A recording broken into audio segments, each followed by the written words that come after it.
Hello everyone. This is me Siddhant Meshram and my project partner Tanish Shah, and this is our major project presentation for the final year of information technology. Our project is titled as Building Knowledge Graphs from Unstructured Textual Data, which is based on the domain of natural language processing. So let's start with the question, what are knowledge graphs?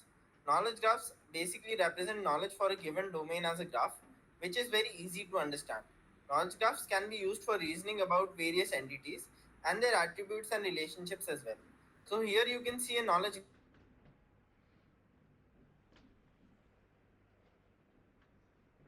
graph of an entity. This entity also contains Hello, Siddhant. yes. Yes, your voice just break down in between. Can you repeat this? Huh? Can you repeat this slide? Sure. So, basically, what are knowledge graphs? Let us start with the definition of knowledge graphs. Knowledge graphs represent knowledge for a given domain as a graph. Knowledge graphs are easy and intuitive to understand. They are more precise than textual data. Knowledge graphs consist of two things, key, that is nodes and edges. Nodes contain entities and edges contain the relationships between different entities. Yeah, and there are also attributes sometimes associated with it. So, for example, here we can see that Barack Obama is related to Michelle Obama, and each one, that is Barack Obama and Michelle Obama, are represented as nodes, and they are linked with each other by an arrow. Which represents the relationship between them. That is, Barack Obama is married to Michelle Obama. So what knowledge graph does is it takes an unstructured textual data and organizes in a way where all the useful information are arranged in a form of graph, and all the waste information is thrown out. Can you move on to the next slide? So So, yeah. as Tanish said, graph nodes are the entities which we describe. Entities may optionally also have types and attributes. So, some examples are if there are they a place, people, or their organizations. So, in this example, you can see that Barack Obama has certain attributes associated with himself. So, here the entity Barack Obama has an attribute male, which describes his gender, his family name Obama, his given name Barack, things like that. Now, what are knowledge graphs basically? So we have a triplet. Knowledge graph basically consists of triplets and various overlapping triplets combine to make a graph. So the relationships are usually defined as an SRO triplet called as subject relationship object, and these graphs are usually directed. That is, one node is the edges between these graphs are in a directed fashion. Okay, move on to the next slide, please. Okay, so this Uh, is the literature survey that we had done. While doing the literature survey for our topic, we had taken into consideration one of the best papers written in the domain of knowledge graph. That is the first, but there was problem and there was also pros and cons associated with each of these papers. So, for example, in the first paper, that is building semantic knowledge graphs from semi-structured data, they use a key finding, that is they build a systematic review on knowledge graph creation using various semantic web technologies. So it was an advanced and semantic analysis which they had done, which was not prior done. But the problem with them was their method of extracting the information was quite complex, and it also had challenges in maintenance and updates, that is information changes over period of time. So it was difficult to update all the information on that. And there was also another paper that we had done. Can you go back to the fifth slide, please? So there was also another paper that we had seen, that was a review of automatic and semi-automatic creation of knowledge graph, wherein they had built a versatile applications which are adaptable to various data types. This was a major breakthrough, as normally knowledge graphs were not able to adapt to various data. Uh, Basically, they were not being able to make data specific. but this paper was able to do it. But there was also problem with it, that is it had limited accessibility for some models, and it was also very computationally expensive, that is it cannot be used for scaling. Can you move on next? So how did we collect unstructured textual data? Basically, we went about web scraping the Wikipedia pages in order to collect the data. We used to scrape these Wikipedia pages and then used to put them as pandas data frame, wherein we would give them some sort of semi-structure. So the main source of moving to different Wikipedia pages were the links that were associated with the Wikipedia page. So when we look at a Wikipedia page, most of the content that we're reading is highlighted as blue text, which means that it would redirect you to a different URL page. So that is how we would go to a Wikipedia page, extract the links, then go to those links, then go to the URLs which those Wikipedia pages contain. And similarly, throughout the chain, we went on going deep into the Wikipedia pages and extracting the entire information, such as the page number, the document type, category, everything, into our pandas data frame. And this is how we began with extracting the unstructured textual data from the internet in order to work on it and then give it structure through knowledge graph pipelines. So basically there's now we will give you the NLP pipeline overview. Can you move on to the next slide?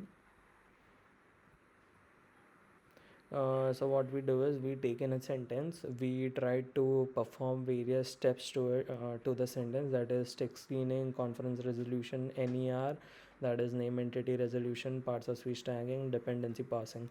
So we try to identify what exactly the subject and the sentence is. Then we also try to examine what the subject is implying to, and basically the relationship between the subject and the implication of the subject is a verb, and the verb comes in as a relationship and other two comes in as the entities, and henceforth we try to make a graph. Can you move on to the next slide? So So basically, at high level, we're identifying the named entities and noun chunks in a given document. These are candidates for nodes in our knowledge graph. As named entities, as we said previously, that nodes represent entities in the graph. We also try to extract the relationship, that is the verb span for each sentences. And in each relationship, in the each SRO triplet, we detect the subject and object from the candidate set of named entities and noun chunks in the sentence, which we have already previously extracted. After performing some basic validation and extracting the triplet, that is the SRO triplet, we incorporate it into a knowledge graph. okay, move on. So there are also domain specific challenges associated with the knowledge graph that are built today, that are existing today. Can you move on to the next slide, please? So what we did was we tried to identify those challenges, tackle those challenges basically. That is, we try to build a knowledge graph based on medical textual corpus of data. We taken a Wikipedia page. The page was Bayer, which was focused on pharmaceutical business. Move on to the next slide. So what we So did was we tried to identify the relevant links to the Wikipedia page associated with the beer, and we went on various levels of each link, and we tried to create a graph of it. And move on to the next slide, please. And out of the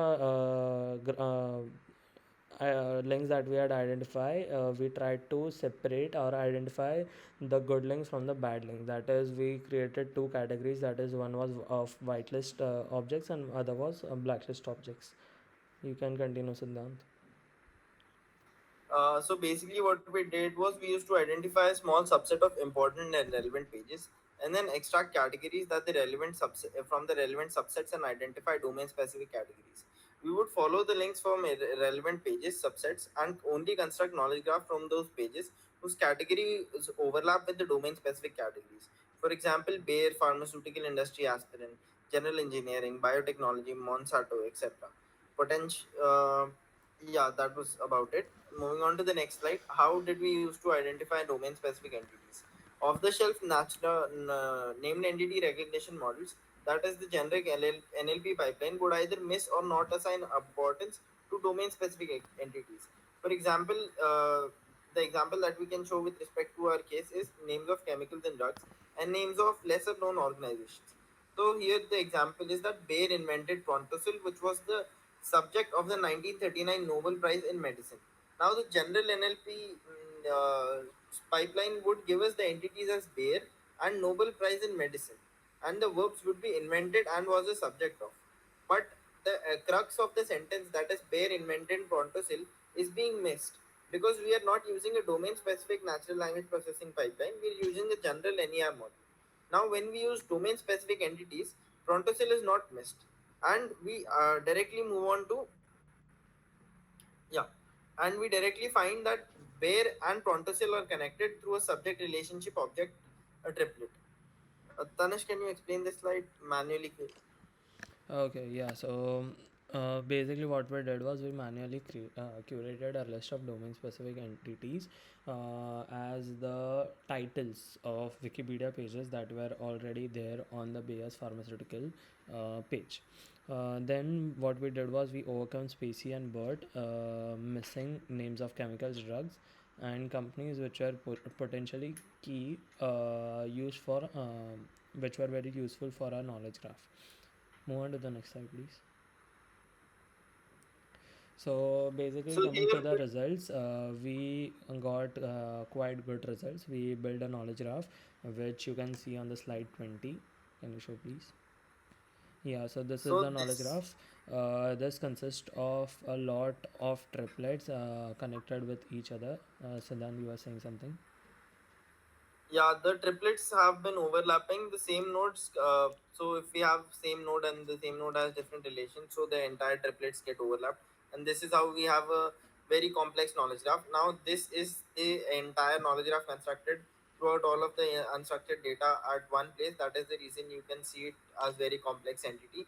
But in further slides, we will show you subgraphs wherein the entities are pretty specific, and we've written queries for that. Here, important entities such as Bayer, Aspirin, pharmaceutical companies are larger. That is, they have a higher node degree in the graph. Higher node degree is associated with the number of relations that a node has.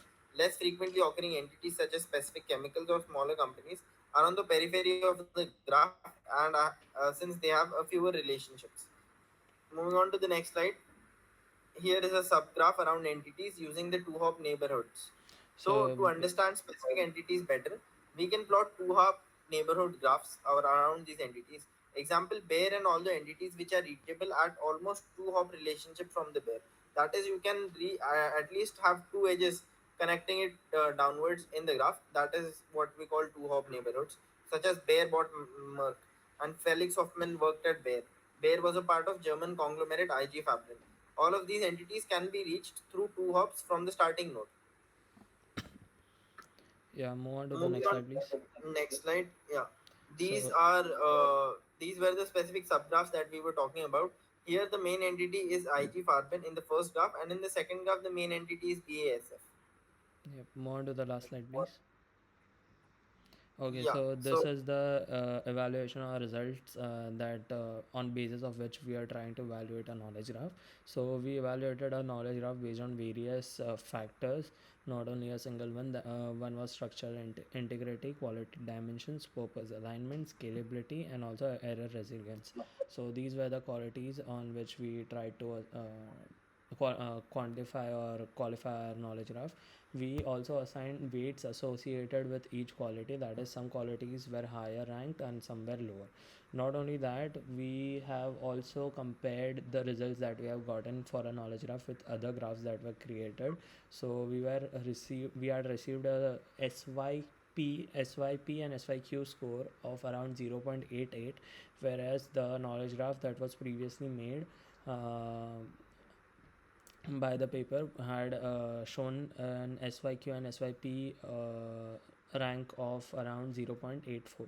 So it was quite a slight small but a marginal improvement from the other papers from the conventional knowledge graph from pipelines. the convention knowledge of platforms. Yeah. Thank you. Thank you. That was all about our project.